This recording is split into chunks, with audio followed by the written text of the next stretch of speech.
중동의 하늘을 뒤흔든 한 번의 충격은 단지 이란만의 문제가 아니라는 점에서 더 무겁게 다가옵니다. 겉으로 보면 이것은 미국과 이스라엘, 그리고 이란 사이에서 벌어진 군사적 긴장의 연장처럼 보일 수 있습니다. 그러나 조금만 더 깊이 들여다보면 이번 장면이 진짜로 던지는 질문은 훨씬 더 큽니다. 과연 오늘의 세계에서 강한 국가란 무엇으로 자신을 지키는가, 그리고 최고 권력은 어디까지 안전할 수 있는가 하는 질문입니다. 한때는 거대한 군사력과 강경한 수사, 단단한 통제 체계만 갖추면 권력의 중심은 쉽게 흔들리지 않는다고 여겨졌습니다. 하지만 지금은 전쟁의 방식도 권력의 취약점도 달라졌습니다. 멀리 떨어진 전장 하나가 다른 수도의 분위기까지 바꾸는 시대가 되었고, 한 나라의 충격은 순식간에 또 다른 나라의 불안으로 이어집니다. 그래서 지금 주목해야 할 것은 이란에서 무엇이 일어났는가만이 아닙니다. 그 장면을 지켜보는 베이징이 무엇을 느끼고 있는가, 그리고 그 충격이 중국 권력 구조의 어떤 약한 고리를 드러내고 있는가가 더 중요합니다. 이번 이야기는 단순한 국제 뉴스의 재정리가 아닙니다. 이것은 전쟁의 충격이 어떻게 권력의 심장부를 흔들고 외부의 타격보다 내부의 불신이 왜 더 치명적인 문제로 번지는지를 짚어보는 과정입니다. 겉으로는 단단해 보이던 체제가 어느 순간 예민해지고, 예민해진 체제가 다시 스스로를 더 강하게 조이기 시작할 때 그 안에서 어떤 균열이 만들어지는지 차분히 따라가 볼 필요가 있습니다. 이란에서 벌어진 급격한 군사적 충돌은 단순한 지역 분쟁의 한 장면이 아니라 현대 권력 구조 전체에 경고를 보내는 사건처럼 받아들여지고 있습니다. 그 이유는 전쟁의 충격이 더 이상 전선에서만 머무르지 않기 때문입니다. 이제는 미사일이 떨어진 장소보다 그 공격이 누구를 겨냥했고 어떤 상징을 무너뜨렸는지가 더 큰 의미를 가집니다.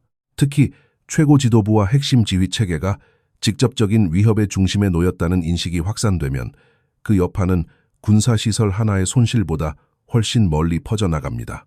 왜냐하면 권력은 무기만으로 유지되지 않기 때문입니다. 권력은 정보와 명령, 충성심과 두려움, 그리고 무엇보다도 시스템이 끝까지 작동할 것이라는 내부 신뢰 위에 서 있습니다. 그런데 만약 한 국가에서 최고 위층이 안전하지 않을 수 있다는 장면이 실제처럼 받아들여진다면 그것은 다른 권력 구조에도 동일한 질문을 던집니다. 우리도 예외일 수 있는가? 우리 체계는 정말 끝까지 버틸 수 있는가? 이런 질문은 군사력의 크기와 별개로 모든 집중형 체제에 불안을 심어 넣습니다. 바로 이 지점에서 이번 이란 사태는 중동의 경계를 넘어섭니다. 그것은 단지 누가 더 강한 폭탄을 가졌는지의 문제가 아니라 누가 더 오랫동안 지휘 체계를 유지할 수 있는가의 문제가 되었기 때문입니다. 오늘날의 충돌에서 가장 무서운 것은 눈에 보이는 폭발만이 아닙니다. 정보망이 뚫리고 움직임이 읽히고 회의 일정과 이동 경로 같은 민감한 흐름이 노출되는 순간 겉보기에는 강한 체제도 순식간에 심리적 압박을 받기 시작합니다. 그래서 이번 사건의 핵심은 한 나라가 공격을 받았다는 사실보다 그 공격이 전통적인 안보 개념을 얼마나 빠르게 흔들었는가에 있습니다. 과거에는 지하 벙커와 방공망, 경호체계가 절대적 안전의 상징처럼 여겨졌습니다. 그러나 지금은 하늘 위의 전투기만이 아니라 내부의 정보 누출, 충성의 흔들림, 조직의 경직성이 동시에 위험 요소가 됩니다. 다시 말해 현대의 권력은 철문과 콘크리트만으로 지켜지지 않습니다. 오히려 내부가 얼마나 조용히 결속되어 있는가가 더 중요한 시대가 된 것입니다. 이런 이유로 이란의 충격은 다른 권위주의 체제에게 단순한 외교 뉴스가 아니라 일종의 거울처럼 작용합니다. 그 거울 속에서 보이는 것은 타국의 파괴 장면이 아니라 자신의 취약한 미래일 수 있기 때문입니다. 특히 중앙집권적 구조를 유지하는 국가일수록 외부의 군사 타격보다 먼저 내부의 심리적 동요를 경계하게 됩니다. 지도부는 공포를 감추려 할 수 있지만 시스템은 그런 공포를 다른 방식으로 드러냅니다. 인사 변화가 잦아지고 발언 통제가 강해지며 충성 검증의 강도가 높아지고 작은 이견도 잠재적 위험으로 취급되기 시작합니다. 바로 여기서 우리는 중국의 최근 움직임을 단순한 개별 사건으로 볼 수 없게 됩니다. 최근 이어진 고위급 인사 변동과 군 관련 인물들의 낙마 소식은 표면적으로는 조직 정비처럼 보일 수 있습니다. 하지만 외부 충격이 큰 시기에 이런 변화가 겹쳐 나타난다면 그것은 단순한 정비 이상의 메시지를 담고 있을 가능성이 커집니다. 체제가 안정을 과시할수록 실제로는 내부 신뢰를 다시 점검하고 있을 수 있다는 뜻입니다. 중요한 것은 사람 몇 명의 자리 이동 자체가 아닙니다. 더 본질적인 문제는 왜 이런 시기에 시스템이 더 민감해졌는가입니다. 외부에서 벌어진 충격적인 사건 하나가 베이징의 계산법을 바꾸기 시작했다면 그 다음 단계는 늘 비슷합니다. 먼저 내부 결속을 다시 확인하려 하고 그 과정에서 의심과 경계가 동시에 강화됩니다. 조직은 안전을 위해 더 단단해지려 하지만 역설적으로 너무 강한 통제는 내부의 긴장을 더 빨리 끌어올릴 수도 있습니다. 그리고 바로 이 순간부터 권력은 밖에서 밀리는 것이 아니라 안에서 굳어지며 흔들리기 시작합니다. 중국 내부의 최근 신호들을 읽을 때 주목해야 할 것도 바로 그 지점입니다. 이것이 단순한 인사 정리인지 아니면 더 깊은 불안을 반영한 재정비의 시작인지는 앞으로 나타날 추가 신호들이 말해줄 것입니다. 하지만 분명한 것은 이란에서 시작된 충격이 단지 먼 나라의 뉴스로 끝나지 않았다는 사실입니다. 그것은 이미 다른 권력 구조의 심장부에도 조용한 질문을 던지기 시작했습니다. 그리고 그 질문은 지금 막 더 불편한 방향으로 이어지려 하고 있습니다. 그렇기 때문에 지금 중국에서 나타나는 인사 변화와 통제 강화의 조짐은 단순한 행정적 조정으로만 읽기 어렵습니다. 겉으로는 일부 고위 인사가 자리에서 물러나고 군과 관련된 핵심 라인에서 변화가 이어지는 장면이 반복될 수 있습니다. 그러나 이런 변화가 외부 충격과 맞물려 나타날 때 그것은 언제나 하나의 같은 질문을 남깁니다. 체제가 무엇을 정리하고 있는가가 아니라 무엇을 두려워하고 있는가 하는 질문입니다. 권력 구조가 충분히 안정적이고 내부 신뢰가 단단하다면 외부의 군사적 사건이 곧바로 내부의 긴장 신호로 연결될 필요는 없습니다. 하지만 외부의 충격 이후 곧바로 충성의 선을 다시 긋고 민감한 위치에 있는 인물들을 재배치하며 시스템 전체의 분위기를 더 날카롭게 만드는 움직임이 보인다면 그 안에는 단순한 관리가 아니라 방어 본능이 작동하고 있을 가능성이 큽니다. 이것은 특히 중앙 집권형 체제에서 더 선명하게 나타납니다. 구조가 위에서 아래로 강하게 연결되어 있을수록 최고 권력은 정보 누출과 내부 이탈 가능성에 훨씬 더 민감해지기 때문입니다. 이런 구조에서는 작은 균열도 작은 사건으로 끝나지 않습니다. 상부는 작은 흔들림을 곧바로 더 큰 위험의 전조로 받아들이고 그래서 예방 차원의 통제를 확대합니다. 문제는 바로 그 확대된 통제가 다시 내부의 긴장도를 높인다는 데 있습니다. 조직 구성원들은 점점 더 말을 아끼게 되고 판단보다 눈치를 보게 되며 책임을 지기보다는 실수를 피하는 쪽으로 움직이게 됩니다. 이때부터 시스템은 겉보기에 조용해질 수는 있어도 실제로는 활력을 잃기 시작합니다. 한마디로 모두가 침묵하는 조직이 반드시 안정적인 조직은 아니라는 뜻입니다. 오히려 민감한 시기에 과도한 침묵은 두려움이 위에서 아래로 빠르게 번지고 있다는 신호일 수 있습니다. 최근 중국 권력 구조를 둘러싼 여러 해석이 주목받는 이유도 여기에 있습니다. 사람들은 인사 한 줄보다 그 인사를 둘러싼 공기의 변화를 읽으려 합니다. 누가 빠졌는가 보다 왜 지금 이런 변화가 필요한가를 묻기 시작하는 것입니다. 바로 이 대목에서 더 무거운 문제 하나가 드러납니다. 외부에서 날아오는 위협보다 권력이 더 오래 붙잡고 고민하는 것은 내부의 신뢰가 얼마나 유지되고 있느냐는 점입니다. 현대의 집중형 권력은 강한 통제 덕분에 오래 버티는 것처럼 보일 수 있지만 실제로는 그 통제가 유지되는 전제 조건이 있습니다. 핵심 구성원들이 같은 방향을 보고 있고 중요한 순간에 명령 체계가 흔들리지 않으며 위기 상황에서 서로를 의심하기보다 역할을 수행할 것이라는 믿음입니다. 이 믿음이 유지될 때는 거대한 조직도 빠르게 움직입니다. 그러나 한번 의심이 퍼지기 시작하면 무기보다 더 빨리 마비되는 것이 바로 판단과 실행입니다. 그래서 어떤 체제에게 가장 무서운 장면은 외부의 타격 그 자체가 아니라 그 타격을 본 내부 인물들이 각자 다른 계산을 하기 시작하는 순간입니다. 이것이 바로 오늘날 많은 권력 구조가 가장 경계하는 지점입니다. 방공망은 업그레이드할 수 있고 경호 수준도 높일 수 있으며 지하시설과 통신망도 더 강하게 보강할 수 있습니다. 하지만 사람의 마음속에서 시작되는 흔들림은 그렇게 간단히 보수되지 않습니다. 누군가는 시스템이 여전히 견고하다고 믿고 싶어 하고 누군가는 이미 위험이 시작됐다고 판단하며 또 누군가는 어느 순간 자신과 가족의 안전을 먼저 계산하기 시작합니다. 그때부터 체제는 외부와 싸우기 전에 내부의 심리와 싸워야 합니다. 이것은 공개적으로 잘 드러나지 않지만 실제로는 가장 치명적인 전환점이 됩니다.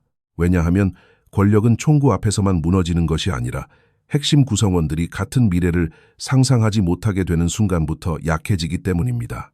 역사를 돌아보면 겉으로는 강해 보였던 많은 체제가 결정적인 국면에서 갑자기 느려지고 둔해졌던 이유도 여기에 있었습니다. 초기에는 모두가 단단히 결속된 것처럼 보였습니다. 회의는 계속 열렸고 명령은 계속 내려갔으며 공식 발표는 늘 자신감으로 가득 차 있었습니다. 하지만 내부에서는 전혀 다른 일이 벌어지고 있었습니다.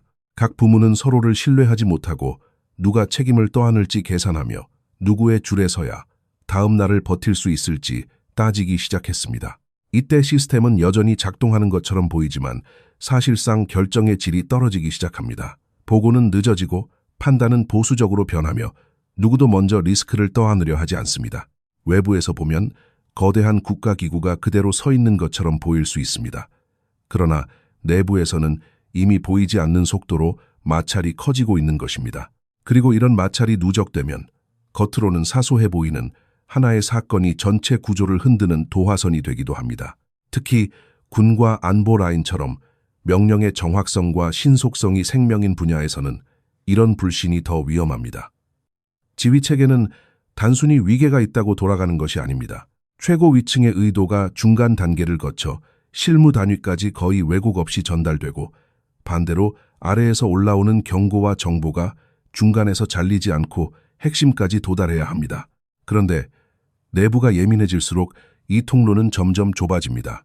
보고를 올리는 사람은 말이 문제가 될까 두려워하고 보고를 받는 사람은 상대의 진심을 의심하며 옆 라인은 자신이 불리해질 수 있는 정보를 숨기려 할 수 있습니다. 이처럼 조직 내부의 불신은 밖에서 보이는 강경한 태도와 별개로 실질적인 대응 능력을 떨어뜨립니다. 그래서 집중형 체제의 최대 약점은 항상 외부 화력의 크기가 아니라 내부 신뢰의 밀도였습니다. 여기서 중요한 것은 이것이 단순한 정치적 해석의 문제가 아니라는 점입니다. 이것은 권력 운영의 기본 원리와 연결된 문제입니다. 시스템이 오래 유지되려면 구성원들은 최소한 위기 순간에는 같은 방향으로 움직여야 합니다.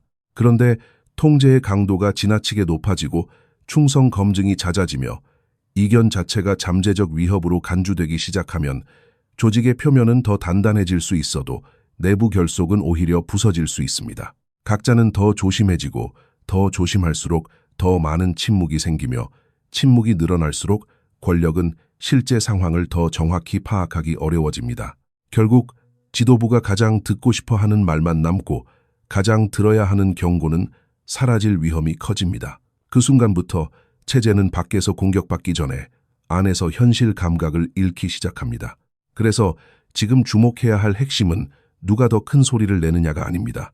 더 중요한 것은 위기 이후 그 시스템 안에서 어떤 종류의 공기가 퍼지고 있는가입니다.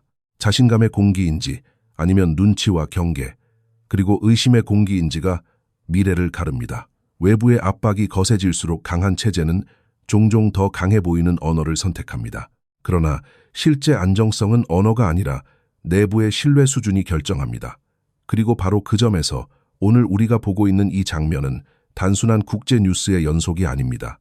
이것은 한 나라의 충격이 다른 나라의 권력 내부에 어떤 그림자를 들이우는지를 보여주는 사례이며 동시에 현대의 전쟁과 권력 경쟁에서 가장 결정적인 요소가 무엇인지 다시 묻는 장면입니다. 가장 무서운 것은 하늘에서 떨어지는 첫 번째 타격이 아니라 그 타격 이후 내부에서 조용히 시작되는 두 번째 흔들림입니다. 그 두 번째 흔들림이 시작되면 체제는 여전히 서 있어도 예전과 같은 체제가 아닐 수 있습니다. 그리고 지금 많은 관찰자들이 진짜로 주목하는 것도 바로 그 지점입니다. 그리고 바로 그 지점에서 이 이야기는 자연스럽게 더 깊은 질문으로 넘어가게 됩니다. 지금 우리가 보고 있는 긴장과 불안, 통제와 경계의 확대를 과연 한 사람의 문제로만 설명할 수 있는가 하는 질문입니다. 많은 경우 사람들은 거대한 정치적 긴장을 이해할 때 가장 눈에 띄는 얼굴 하나에 모든 원인을 집중시키려 합니다. 강한 지도자가 등장하면 모든 변화가 그의 성격 때문이라고 해석하고 권력이 더 경직되면 그것 역시 개인의 기질과 선택 때문이라고 생각하기 쉽습니다. 물론 최고 지도자의 성향은 분명히 중요합니다. 말의 톤, 결단의 방식, 권력 사용의 속도와 강도는 실제로 시스템의 분위기를 크게 바꿉니다. 그러나 구조가 안고 있는 압력과 누적된 문제를 외면한 채 모든 것을 한 개인의 성격으로만 환원하면 오히려 가장 본질적인 원인을 놓치게 됩니다. 지금 중국을 둘러싼 위기의식 역시 그렇게 단순하게 읽을 수 없는 이유가 여기에 있습니다. 권력 구조는 하루아침에 지금의 모습이 되지 않습니다. 겉으로 보이는 강경함 뒤에는 오랜 시간 누적된 타협과 관성, 그리고 시스템을 유지하기 위해 반복된 방식들이 쌓여 있습니다. 특히 오랜 기간 거대한 관료 조직이 유지된 체제에서는 충성 자체가 언제나 순수한 신념만으로 작동하지 않습니다. 많은 경우 충성은 이해관계와 맞물려 움직이고 정치적 안정은 원칙보다 거래를 통해 유지되며 시스템은 이상보다 익숙한 방식으로 굴러갑니다. 문제는 이런 구조가 일정 시점까지는 효율처럼 보일 수 있어도 시간이 갈수록 비용을 키운다는 데 있습니다. 자리를 지키기 위해 더 많은 보상이 필요해지고 조직을 움직이기 위해 더 복잡한 균형이 필요해지며 중심 권력은 점점 더 많은 자원을 써야만 겉보기에 안정된 상태를 유지할 수 있습니다. 그렇게 쌓인 부담이 어느 순간 한계에 다다르면 그때부터 시스템은 선택을 강요받게 됩니다. 더 느슨하게 풀며 개혁할 것인가, 아니면 더 강하게 죄며 버틸 것인가. 그리고 대개 스스로의 약점을 잘 아는 체제일수록 후자를 선택하는 경우가 많습니다. 이런 맥락에서 보면 오늘의 강한 통제와 집중화는 단지 한 지도자의 취향만으로 설명되지 않습니다. 그것은 어쩌면 이미 오래전부터 누적된 구조적 불안을 관리하기 위한 방식일 수도 있습니다. 시스템 내부가 지나치게 분산되고 이해관계가 서로 얽혀 있으며 각 단위가 자기 생존을 우선하는 습관에 익숙해져 있다면 최고 권력은 어느 순간 그것을 다시 한 줄로 세우려는 충동을 느끼게 됩니다. 외부에서는 그것이 갑작스럽고 과도한 권력 집중처럼 보일 수 있지만 내부 논리로는 체제가 더 무너지기 전에 붙잡기 위한 긴급 대응처럼 받아들여질 수 있습니다. 바로 그래서 어떤 시기에는 지도자가 강해진다기보다 오히려 시스템의 위기감이 강한 지도자를 필요로 하게 되는 경우가 있습니다. 이때 지도자는 단순한 개인이 아니라 구조적 공포가 선택한 관리 방식의 얼굴이 됩니다. 이런 시각은 현재의 긴장을 훨씬 더 입체적으로 보게 만듭니다.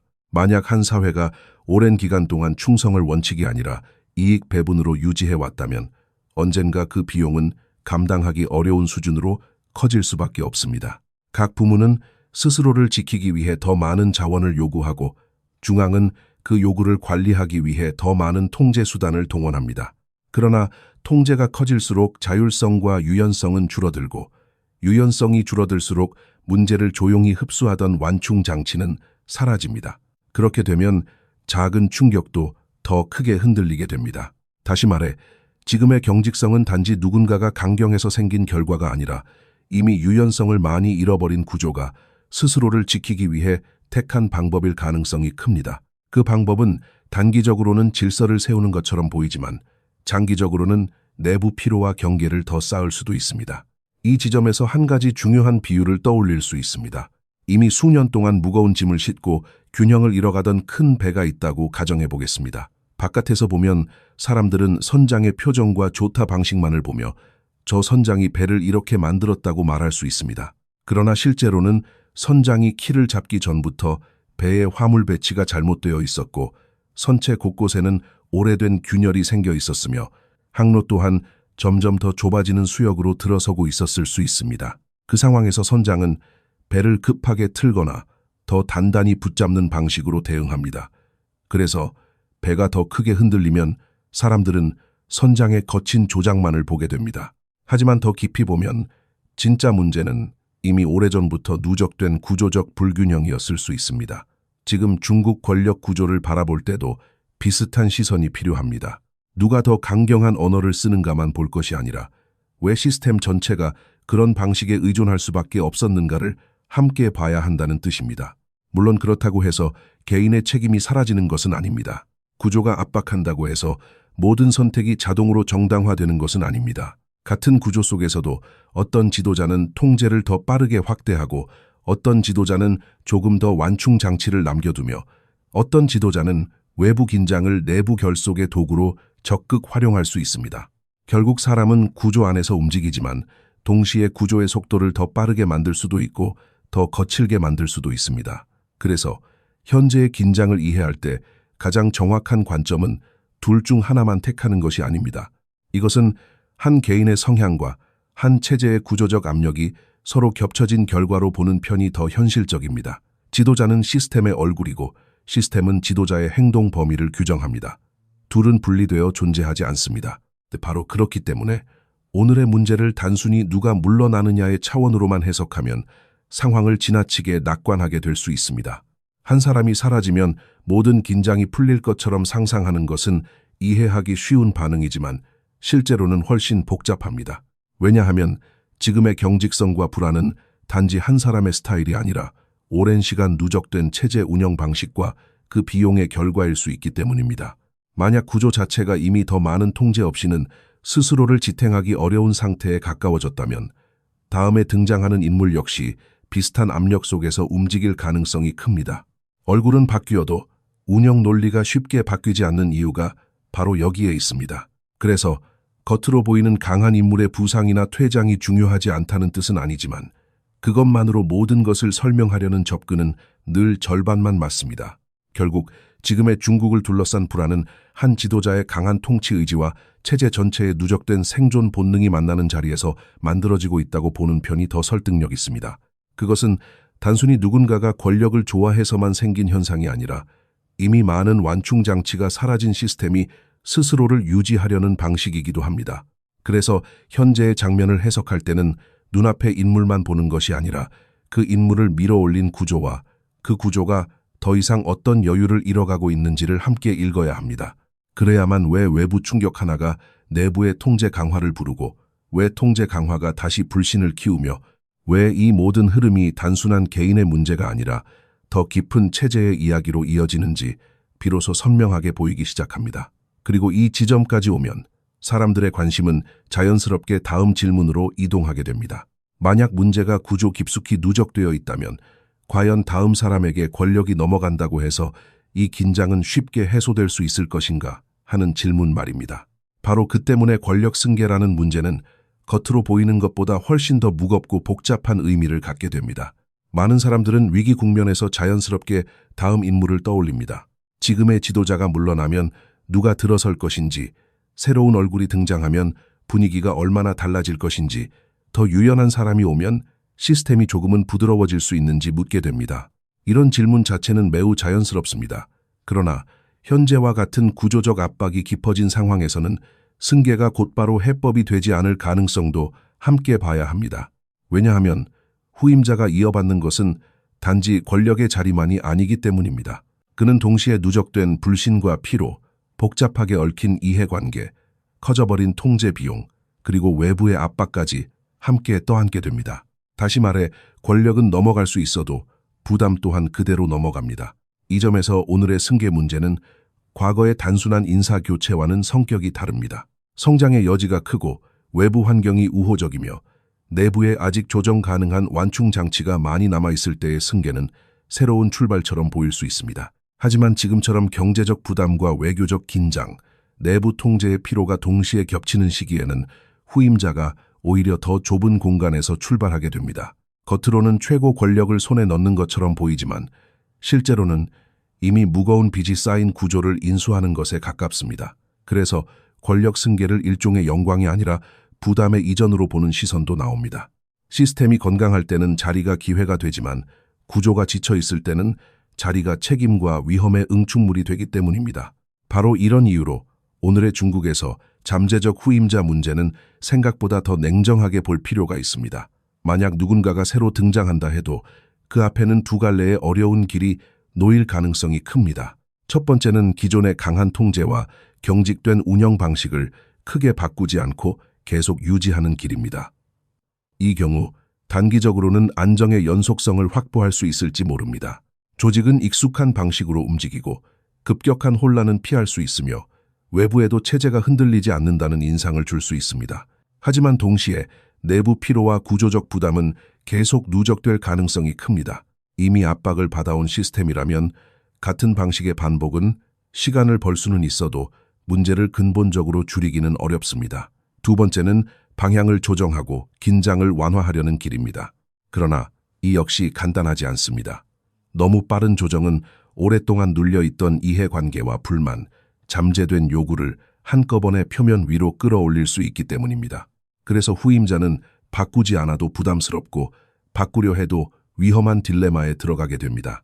이것이 바로 많은 체제에서 승계가 단순한 희망의 신호로 받아들여지지 않는 이유입니다. 사람들은 흔히 새로운 얼굴에 기대를 걸지만 실제 권력의 세계에서는 인물보다 제약 조건이 더 크게 작동하는 경우가 많습니다. 특히 시스템이 오랫동안 하나의 방향으로 굳어져 왔다면 그 다음 사람은 과감한 혁신가라기보다 정해진 틀 안에서 균형을 유지해야 하는 관리자에 가까워집니다. 다시 말해 후임자가 누구인지는 중요하지만 그가 움직일 수 있는 공간이 얼마나 좁은지도 똑같이 중요합니다. 그래서 겉으로는 후계 구도가 가장 큰 관심사가 될 수 있어도 더 본질적인 질문은 그 후계자가 무엇을 실제로 바꿀 수 있느냐입니다. 바꿀 수 있는 폭이 매우 제한적이라면 승계는 체제의 방향 전환이 아니라 무거운 관성을 다른 사람이 이어받는 과정이 될 수도 있습니다. 이런 상황에서는 오히려 진짜 능력 있는 인물이 앞에 나서기를 주저할 가능성도 있습니다. 외부에서는 최고 자리가 가장 큰 권력처럼 보이지만 내부를 잘 아는 사람일수록 그 자리가 감당해야 할 현실을 더 차갑게 계산할 수 있습니다. 이미 부담이 커진 구조, 수습해야 할 이해관계, 관리해야 할 위기, 쉽게 움직일 수 없는 제도적 관성, 그리고 결과가 좋지 않을 경우 뒤집어 써야 할 정치적 책임까지 생각하면 그 자리는 화려한 승진이라기보다 폭발 직전의 엔진실에 들어가는 일처럼 느껴질 수 있습니다. 그래서 위기 국면의 승계는 종종 가장 유연하고 장기적 시야를 가진 인물보다 주어진 구조를 견디고 관리하는 데 익숙한 인물에게 돌아가기도 합니다. 이런 점까지 고려하면 단순히 누가 다음이냐를 맞히는 것보다 훨씬 중요한 것은 다음 사람이 들어서도 바뀌지 않을 수 있는 구조적 압력을 함께 읽는 일입니다. 결국 승계는 분명 중요한 변수이지만 그것만으로 구조적 긴장의 해답이 되지는 않습니다. 얼굴이 바뀌는 것과 시스템의 부담이 줄어드는 것은 같은 말이 아니기 때문입니다. 그리고 바로 이 지점에서 관찰자의 시선도 조금 더 냉정해질 필요가 있습니다. 큰 사건이 이어질수록 사람들은 강한 말과 상징적인 장면에 끌리기 쉽습니다. 누가 흔들렸는지, 누가 올라오는지, 어떤 소문이 돌고 있는지 같은 것들이 눈길을 끕니다. 하지만 정말 중요한 변화는 대개 더 조용한 곳에서 먼저 나타납니다. 권력의 중심부에서 어떤 이름이 교체되는지도 중요하지만 그보다 더 깊은 변화는 시스템이 실제로 어떻게 움직이고 있는가에서 드러납니다. 그래서 앞으로 세계가 주목해야 할 것은 표면의 소음이 아니라 운영의 신호들입니다. 첫째는 고위급 인사 변화의 패턴입니다. 단순한 교체인지, 특정 라인에 대한 집중 정리인지, 아니면 장기적 재편의 일부인지에 따라 의미는 달라집니다. 둘째는 발언 통제와 분위기의 강도입니다. 체제가 자신감을 가질 때와 불안을 느낄 때는 통제의 방식이 미묘하게 달라집니다. 자신감 있는 체제는 소음을 관리하려 하고 불안한 체제는 침묵 자체를 요구하는 경향이 있습니다. 셋째는 군과 안보 라인의 움직임입니다. 이런 시기에는 공개 성명보다 실제 배치와 신호, 그리고 특정 인물들의 등장과 퇴장이 훨씬 많은 것을 말해줍니다. 넷째는 에너지와 외교의 반응입니다. 외부 충격이 클수록 내부의 경제 계산은 더 현실적으로 바뀌기 마련이며 이때 나타나는 조정은 체제의 우선순위를 보여주는 중요한 단서가 됩니다. 이러한 신호들을 읽는 이유는 단순히 예측을 잘하기 위해서만이 아닙니다. 더 본질적으로는 거대한 체제가 어떻게 자신을 방어하는지를 이해하기 위해서입니다. 위기 국면에서 많은 정권은 더 강한 언어를 선택합니다. 결연한 태도, 단호한 수사, 흔들리지 않는다는 메시지가 반복됩니다. 그러나 실제 안정성은 말의 강도와 정비례하지 않습니다. 오히려 정말 중요한 것은 그 언어 뒤에서 시스템이 얼마나 유연하게 움직일 수 있는지, 정보가 얼마나 위로 올라갈 수 있는지, 그리고 내부의 신뢰가 얼마나 남아있는지입니다. 다시 말해, 격한 구호보다 훨씬 더 많은 것을 말해주는 것은 운영의 리듬입니다. 인사가 어떻게 움직이는지, 통제가 얼마나 정교해지는지, 현장의 판단이 얼마나 경직되는지, 외교와 경제의 선택이 얼마나 방어적으로 바뀌는지를 보면 체제의 실제 상태가 조금씩 드러납니다. 따라서 지금 이 국면을 바라보는 가장 좋은 방법은 표면의 자극적인 해석에만 기대지 않는 것입니다. 물론 큰 사건은 늘 상징을 낳고 상징은 사람들의 상상력을 자극합니다. 하지만 역사의 방향을 바꾸는 것은 언제나 더 조용한 지표들입니다. 구호보다 행동, 선언보다 재배치, 선전보다 운용의 방식이 더 정확한 단서를 남깁니다. 그래서 앞으로의 변화를 읽고 싶다면 누가 더 큰 목소리를 내는지보다 시스템이 실제로 어떤 자세를 취하는지를 지켜봐야 합니다. 긴장 속에서 더 유연해지는지 아니면 더 경직되는지, 외부 충격을 흡수하는지 아니면 내부 의심으로 증폭시키는지가 핵심입니다. 결국 진짜 이야기는 언제나 소음 뒤에서 시작됩니다. 그리고 지금 우리가 따라가고 있는 이 흐름도 바로 그 조용한 신호들을 통해 다음 단계로 넘어가려 하고 있습니다. 결국 지금 우리가 마주하고 있는 장면은 단순히 한 나라의 위기나 한 지도자의 불안으로만 정리할 수 있는 이야기가 아닙니다. 이란에서 시작된 충격은 분명 중동의 지정학을 흔들고 있지만 그보다 더 큰 의미는 그것이 다른 권력 구조들에 던진 질문에 있습니다. 과연 오늘의 세계에서 권력은 어디까지 자신을 안전하다고 믿을 수 있는가? 그리고 외부의 충격 앞에서 진짜로 먼저 흔들리는 것은 군사력의 크기인가? 아니면 내부 신뢰의 밀도인가? 지금까지 이어진 흐름을 돌아보면 답은 점점 더 분명해집니다. 현대의 위기는 더 이상 폭발 장면만으로 결정되지 않습니다. 그 충격을 본 시스템이 어떤 심리로 반응하고 어떤 방식으로 자신을 조이기 시작하며 그 과정에서 어떤 균열을 드러내는지가 훨씬 더 중요해졌습니다. 이번 이야기에서 가장 핵심적인 지점은 세 가지였습니다. 첫째, 이란을 둘러싼 군사적 충격은 단순한 지역 뉴스가 아니라 집중형 권력 구조 전체에 경고를 주는 사건처럼 받아들여졌다는 점입니다. 최고 지도부와 지휘 체계가 안전의 절대 영역이 아닐 수 있다는 인식은 전쟁의 규칙뿐 아니라 권력의 심리까지 바꾸기 시작합니다. 둘째, 어떤 체제에게 가장 큰 위협은 언제나 첫 번째 외부 타격이 아니라 그 이후 내부에서 퍼지는 불신과 의심일 수 있다는 점입니다. 명령체계가 살아있으려면 구성원들이 같은 방향을 봐야 하지만 두려움이 커질수록 조직은 침묵과 경계 속으로 들어가고 그 순간부터 겉보기의 질서와 실제 작동 능력 사이에는 틈이 생기기 시작합니다. 셋째, 지금의 긴장을 오직 한 사람의 성격이나 선택으로만 읽는 것은 불충분하다는 점입니다. 분명 지도자의 성향은 중요하지만 그 뒤에는 오랜 시간 누적된 구조적 압력과 체제의 생존 본능이 존재합니다. 그래서 누가 앞에 서 있느냐만이 아니라 어떤 시스템이 그 사람을 그렇게 움직이게 만드는가를 함께 봐야만 전체 그림이 보입니다. 그리고 바로 그렇기 때문에 사람들은 자연스럽게 다음 인물을 상상하게 되지만 권력 승계 자체를 너무 단순한 해법으로 바라봐서는 안 됩니다. 얼굴이 바뀌는 것은 분명 큰 사건이지만 구조가 안고 있는 부담까지 함께 사라지는 것은 아닙니다. 오히려 후임자는 더 무거운 비용과 더 좁아진 선택지를 떠안게 될 수도 있습니다. 그래서 오늘의 문제는 누구의 시대가 끝나느냐만이 아니라 그 뒤에 이어질 시스템이 얼마나 많은 피로와 압박을 이미 안고 있는가에 관한 문제이기도 합니다. 이런 점을 함께 보지 않으면 우리는 늘 상징적인 장면에만 반응하고 정작 중요한 변화의 속도와 방향은 놓치게 됩니다. 그래서 앞으로 진짜로 지켜봐야 할 것은 표면의 구호가 아니라 운영의 신호들입니다.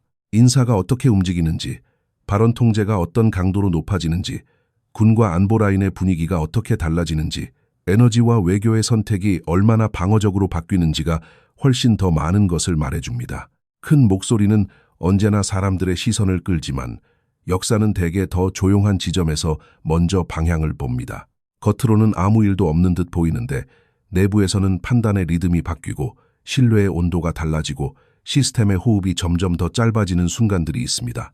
바로 그런 순간들이 쌓일 때 사람들은 뒤늦게 비로소 하나의 시대가 이미 다른 단계로 넘어가고 있었다는 사실을 깨닫게 됩니다. 지금의 국제 정세 역시 마찬가지입니다.